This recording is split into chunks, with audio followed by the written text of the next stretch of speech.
Halo semuanya, kembali lagi dengan aku Indah. Jadi di video kali ini aku mau sharing pengalaman aku aja nih. Pengalaman aku saat aku melamar untuk menjadi seorang pramugari. Jadi bagaimana tahap-tahap untuk menjadi pramugari? Kalian ikuti ya video ini. There's not much to do when all I can. Nah, aku melamar untuk menjadi pramugari itu di tahun 2017 akhir, di bulan Desember. Jadi saat itu tuh aku nyari-nyari lowongan pekerjaan di Google, di Instagram gitu. Terus akhirnya aku menemukan lowongan pekerjaan di Instagram, yaitu menjadi seorang pramugari di salah satu maskapai di Indonesia. Ya karena kebetulan aku memang bercita-cita untuk menjadi seorang pramugari, jadi aku baca-baca tuh apa aja sih persyaratannya untuk menjadi seorang pramugari. Nah di situ waktu itu persyaratannya harus berwarga negara Indonesia, berusia minimal 18 tahun dan maksimal 27 tahun, berpendidikan minimal SMA, SMK dan sederajat, terus mampu berbahasa Inggris dan belum menikah. Nah di formulir lowongan pekerjaan itu di bawahnya tuh ada website. Kita harus mengisi data diri, melampirkan CV, melampirkan ijazah, foto 3x4, foto postcard atau foto seluruh tubuh. Langsung kita apply di situ, ntar ada tulisannya apply. Misalnya kita lolos, kita akan diberitahu lewat email. Nah, waktu itu aku menunggu beberapa hari doang. Terus habis itu ada email kalau misalnya aku lolos untuk ke tahap berikutnya. Nah, langsung aja kita ke tahap yang pertama. Tahap seleksi yang pertama yaitu tes tinggi dan berat badan. Nah, di tes tinggi dan berat badan tersebut kita harus membawa hard copy, yaitu kayak CV, fotokopi KTP, ijazah, SKCK, akta kelahiran, KK, foto dengan background merah 3x4 dan postcard.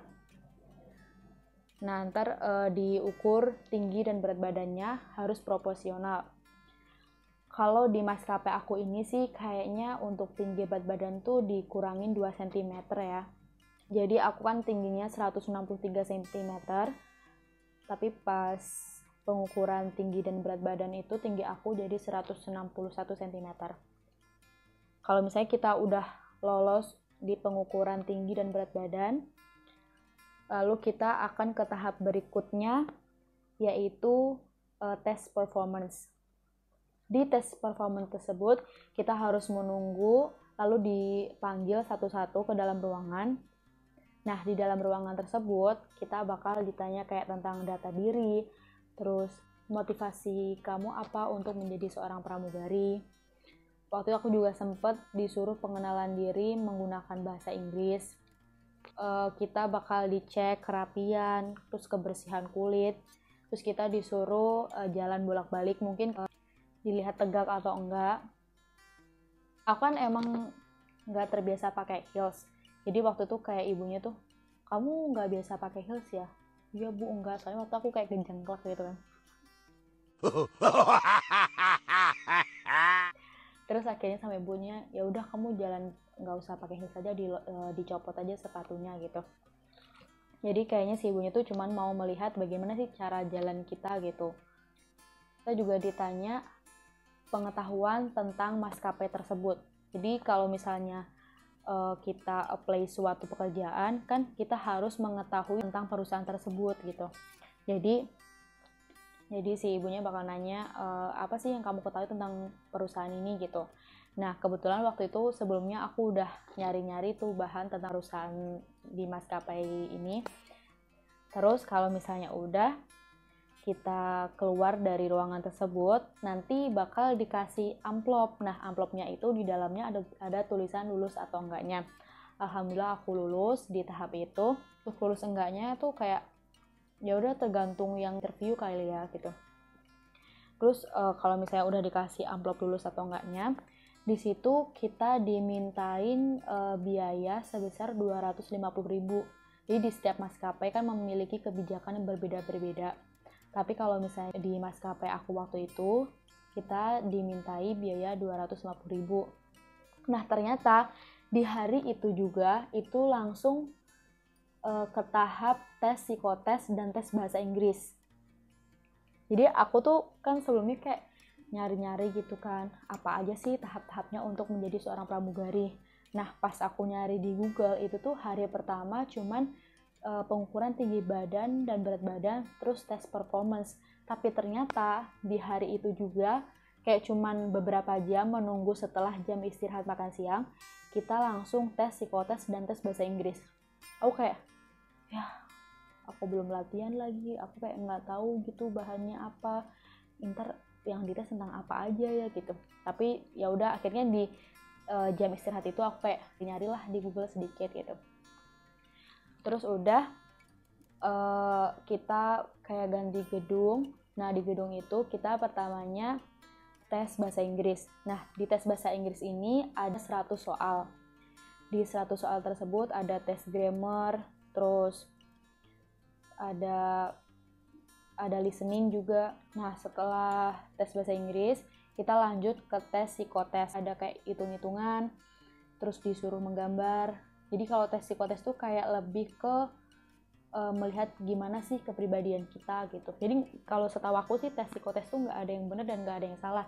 Cuman mereka pengen tahu gimana sih kepribadian kita gitu. Kayak contohnya kayak suruh gambar pohon, disuruh gambar orang gitu-gitu kan. Nah, kalau udah kita menunggu untuk hasilnya, nanti bakal diberitahu lewat email lagi tuh. Terus beberapa hari kemudian aku dapat email kalau aku lolos ke tahap berikutnya.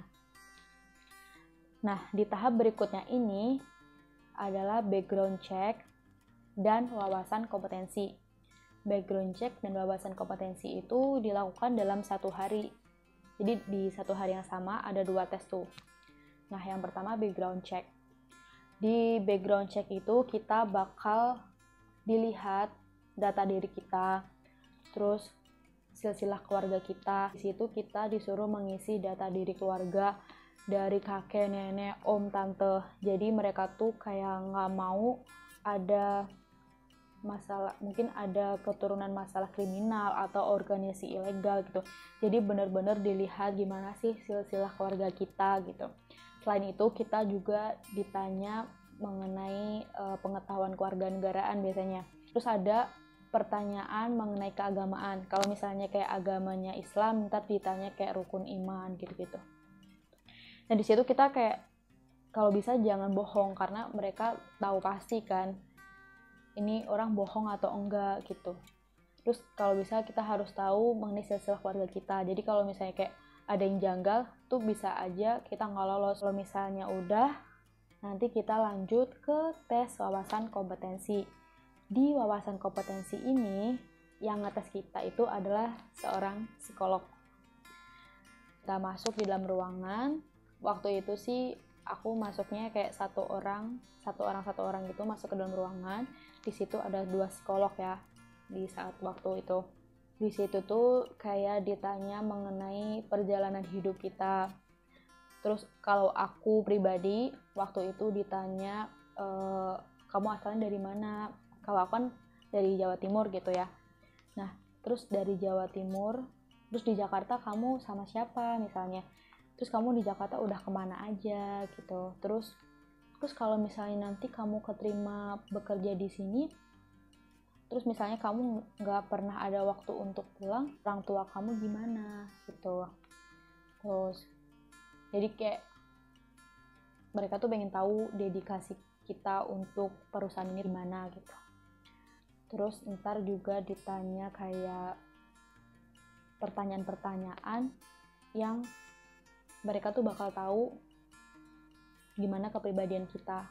Ada tes, kayak tes psikotes itu tapi ditanyakan secara langsung.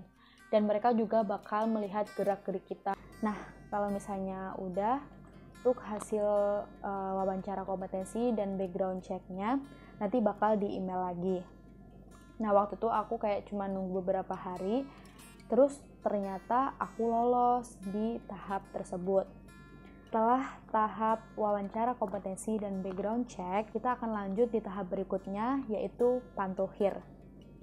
Di pantuhir tersebut kita bakal datang terus pakai baju formal seperti biasa, tapi harus dalam udah keadaan rapi. Jadi kita make up yang disesuaikan dengan seragam dari perusahaan. Jadi kita udah dikasih tahu sebelumnya kalau misalnya make upnya tuh shadow-nya tuh warna kayak gini gitu-gitu. Terus rambutnya udah di croissant. Pokoknya sebisa mungkin kita harus sudah rapi lah gitu. Cuman pas udah sampai di sana, nanti bakal ada yang ngebantu untuk merapihkan kita. Misalnya kayak rambut kita berantakan, nanti bakal dibantu dirapihkan, karena ya kita nanti di situ bakal dites untuk menggunakan seragam dari perusahaan tersebut. Jadi sebisa mungkin kita harus rapih gitu. Terus misalnya udah rapih, terus kita ganti pakai seragam yang muat di badan kita. Lalu kita bakal dibagi menjadi beberapa kelompok, terus masuk ke dalam ruangan. Di waktu aku itu ada 5 direksi yang mengetes kita. Di situ kita dilihat berdirinya harus tegak, dan jangan lupa kita harus senyum. Senyum itu penting banget, karena aku adalah salah satu orang yang waktu itu ditegur karena nggak senyum. Jadi ya kan aku mukanya datar, susah banget buat senyum gitu. Jadi pokoknya sebisa mungkin kalian harus senyum. Terus nanti di situ tuh kalian disuruh memperkenalkan diri satu-satu. Kalau waktu itu aku disuruh memperkenalkan diri satu-satu menggunakan bahasa Inggris. Kayak dari nama, terus tempat tinggal, hobi, cita-cita, terus apa sih motivasi kamu untuk menjadi seorang pramugari, kayak gitu. Kita berdiri yang tegak, pakai seragam, agak lama sambil senyum, sambil mendengarkan bapak-bapak direksinya nanti kayak bakal ngasih tahu nih tentang perusahaan tersebut gitu. Udah, kalau misalnya udah, nanti kita bakal menunggu hasil selanjutnya. Waktu itu sih aku nggak lama ya, kayaknya cuma sehari gitu. Cuma sehari udah dapet hasil lewat email. Nah, di email tersebut kita dikasih tahu untuk tahap berikutnya, yaitu MEDEX. MEDEX yaitu Medical Examination. Nah, di MEDEX itu kita diharuskan membayar sekitar 1.900.000-an lah. Kan setiap maskapai berbeda, tapi kalau di maskapai aku segitu. Jadi kita membayar di tempat waktu itu.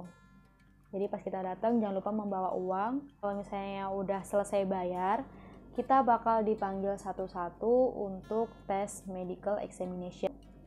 Dan kalian jangan lupa sebelum tes medical examination itu sebisa mungkin kita harus olahraga. Di tes MEDEX itu ada pengecekan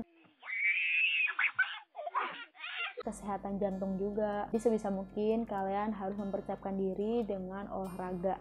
Untungnya aku tuh kayak mencari-cari terlebih dahulu. Jadi aku jauh-jauh hari sebelum MEDEX aku udah olahraga kayak jogging gitu-gitu. Nah, di MEDEX itu kita bakal dicek kesehatan gigi, kesehatan mata, kayak minus apa enggak gitu. Oh ya, tadi aku lupa ngasih tahu untuk kesehatan mata. Kesehatan mata kalau di maskapai aku itu boleh, kalau misalnya mata kita minus, maksimal minus 3. Kalau misalnya kalian minusnya lebih dari 3, tidak diperbolehkan. Terus, selain kesehatan mata, ada kesehatan telinga, terus abis itu kayak kesehatan fisik kita, benar-benar dilihat, kayak kesehatan tulang, misalnya ada skoliosis enggak, kayak gitu. Terus, kesehatan organ dalam, kesehatan jantung juga. Nah, kalau misalnya udah selesai, di akhir hari kita MEDEX itu, kita bakal di briefing gitu sama dokter. Kalau misalnya tadi tuh kamu ada sakit ini, atau enggak, tadi tuh kamu normal gitu. Jadi kalau misalnya kayak ada sakit yang harus diobatin dulu, jadi biasanya kita ada MEDEX ulang di hari yang sudah ditentukan gitu. Misalnya kayak besok kamu datang ke sini lagi ya untuk tes mata atau gimana gitu. Jadi misalnya kamu tadinya pas datang tuh misalnya kamu udah minus, terus kamu nggak tahu nih, kamu nggak pakai soft lens atau enggak kamu nggak pakai kacamata gitu, terus ternyata minus, jadi besoknya disuruh datang lagi untuk dites matanya tapi pakai kacamata atau enggak pakai kontak lens gitu. Nah, Lalu nanti bakal di email lagi untuk hasil dari Mendeksnya bakal lolos atau enggak. Misalnya udah lolos, berarti kita udah diterima nih untuk menjadi siswa training di pramugari maskapai tersebut. Belum jadi seorang pramugari ya, karena kalau misalnya kita menjadi seorang pramugari itu pas kita diterima nggak langsung terbang gitu, enggak. Jadi kita nanti masih ada sekolah di ground, sekolah di kelas. Terus nah sebelum kelas itu pun kita masih ada jungle survival. Jadi kita ada kayak latihan militer sama tentara. Jadi kita bener-bener dilatih kekuatan mental dan fisik kita. Jadi waktu itu aku dilakukannya tuh sekitar 6 hari. Nah, mungkin untuk cerita dari jungle survival bakal aku ceritain di video selanjutnya aja. Nah, kalau misalnya udah lulus dari jungle survival, kita baru akan ada kelas training. Kelas trainingnya itu sekitar 3 bulan. Setelah kelas training, kita bakal ada flight training. Flight trainingnya, jadi kita ikut terbang nih bersama dengan pramugari-pramugari yang udah menjadi pegawai. Jadi di situ kita dites tentang apa aja yang udah kita pelajari di kelas. Terus kita juga bakal ngeliat mbak-mbaknya nih waktu kerja kayak gimana gitu. Kalau misalnya udah lolos flight training, baru kita bakal bener-bener diangkat untuk menjadi seorang pramugari. Ya, jadi teman-teman, kayaknya segini dulu aja untuk cerita dari aku. Semoga pengalaman yang aku berikan bisa membantu kalian yang membutuhkan informasi untuk mendaftar menjadi seorang pramugari. Kalau kalian suka dengan video ini, jangan lupa untuk like, subscribe, dan nyalakan loncengnya biar kalian tahu informasi apa nih yang bakal aku berikan selanjutnya. Misalnya ada yang kurang jelas, kalian bisa banget ngasih pertanyaan di kolom komentar. Nanti akan aku jawab satu persatu, atau enggak bakal aku buat untuk video selanjutnya. Jangan lupa juga share video ini ke teman-teman kalian. Terima kasih. There's not much to do when all I can